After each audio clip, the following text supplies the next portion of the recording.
দিককে আমরা সবাই হাতি হব, গুলির মুখে কথা কব। ভাই ভাই ভাই সামনটা কি সামনটা আমরা হাদির মতো আমাদের একটা ম্যাগনেট আমরা আজকে হারিয়ে আজকে আমরা রাজপথে নেমেছি।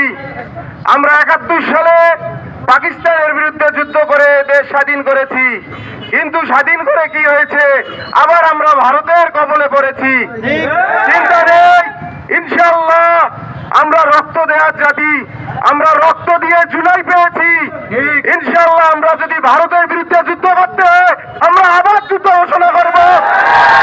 আজকে এই আওয়ামী সন্ত্রাস, এই ভারত, এরা যৌথভাবে আমাদের এই হাদি ভাইকে হত্যা করেছে। এই বাংলায় হাদি ভাইয়ের বিচার দ্রুত সম্পন্ন করতে হবে, না হলে এই জনগণ, এই বাংলার জনগণ থেমে থাকবে না। আমাদের আন্দোলন চলমান থাকবে এবং চলবে ইনশাআল্লাহ। ওসমান হাদি কথা বলেছিলেন ভারতীয় আগ্রাসনের বিরুদ্ধে, যে আগ্রাসন আমাদেরকে বাধা দিয়েছিল স্বাধীন চিন্তা করতে, যে আগ্রাসন আমাদেরকে বাধা দিয়েছে মুক্তভাবে কথা বলতে।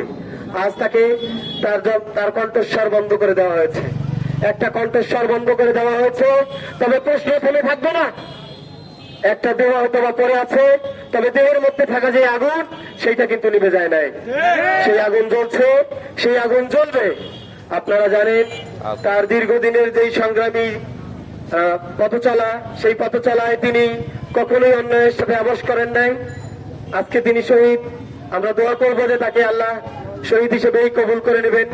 কিন্তু আমরা প্রশ্ন রাখবো এই রাষ্ট্রযন্ত্রের কাছে, এই ইন্টারিমের কাছে, যারা এই জুলাই যোদ্ধাদের নিরাপত্তা দিতে ব্যর্থ, যে প্রশাসন নির্লিপ্তর মতো এই যে জুলাইয়ের হত্যাকারীকে অনায়াসে দেশের গণ্ডি পেরিয়ে বাইরে যাওয়ার সুযোগ করে দেয়, যেখানে আমাদের গোয়েন্দা বিভাগ নীরব থাকে, যেখানে সেখানকার কিছু চাটুকার কর্মী এই যে সত্যকে আড়াল করাটাই তাদের কর্ম হবে, তাদের দায়িত্ব হবে। তারা এই দেশে থাকে, এই দেশের জনগণের টাকায়, ট্যাক্সের টাকায় তারা বেতন নেয়, অথচ তার কাজ সাফ করে ভারতে।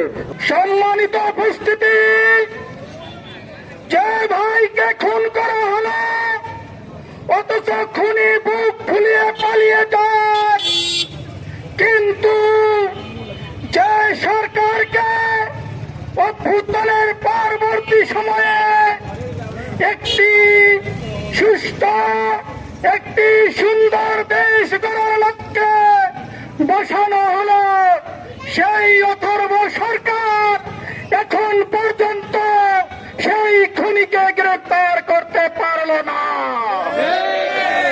আমরা এই মুহূর্তে থেকে ওই অথর্ব সরকারকে হুঁশিয়ার করে বলতে চাই, আপনি যদি অনতিবিলম্বে এই হাদি ভাইয়ের খুনিকে প্রকাশ্য দিবালোকে শাস্তি না দিতে পারেন, তাহলে আমারও এই বাংলায় 24-এর মতো অভ্যুত্থান গড়ে উঠবে।